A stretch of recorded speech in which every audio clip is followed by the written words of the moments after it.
Je suis le premier, le dernier, et le vivant. J'étais mort et voici. Je suis vivant au siècle des siècles. Je tiens les clés de la mort et du séjour des morts. Apocalypse 1:18. La simple apparition du Seigneur glorieux nous fait découvrir notre faiblesse.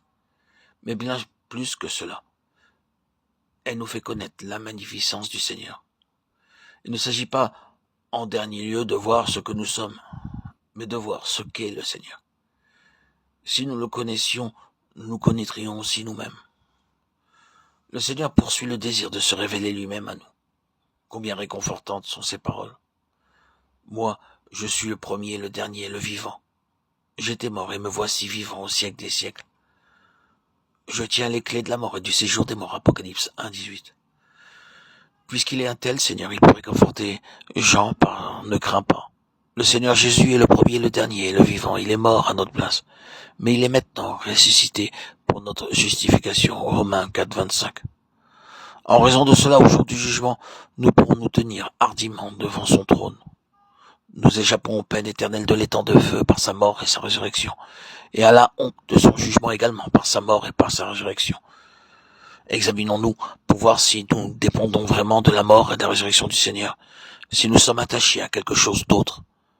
Assurément, nous faillirons. Qui est prêt et assez fort spirituellement pour rencontrer le Seigneur? Cela ne dépend pas de ce que nous sommes meilleurs que les autres personnes, mais de la mesure de la mort et de la résurrection du Seigneur que nous expérimentons.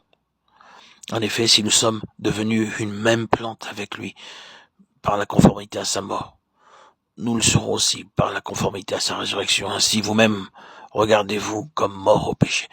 Romains 6, 5 et 11. Nous dépendons de la mort et de la résurrection du Seigneur pour notre salut.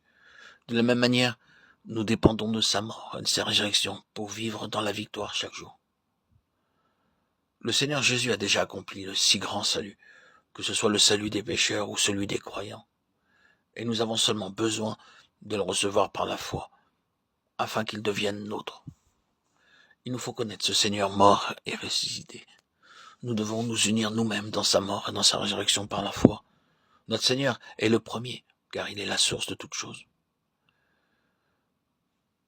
Il est aussi le dernier, car il est la finalité de toutes choses. En faisant la rétrospective de notre salut, nous pouvons constater que c'est le Seigneur qui nous a appelés premièrement. Ce n'est pas nous qui l'avons cherché. C'est lui qui nous a aimés le premier, et non pas nous qui l'avons aimé. Ainsi puissions-nous le connaître comme le premier.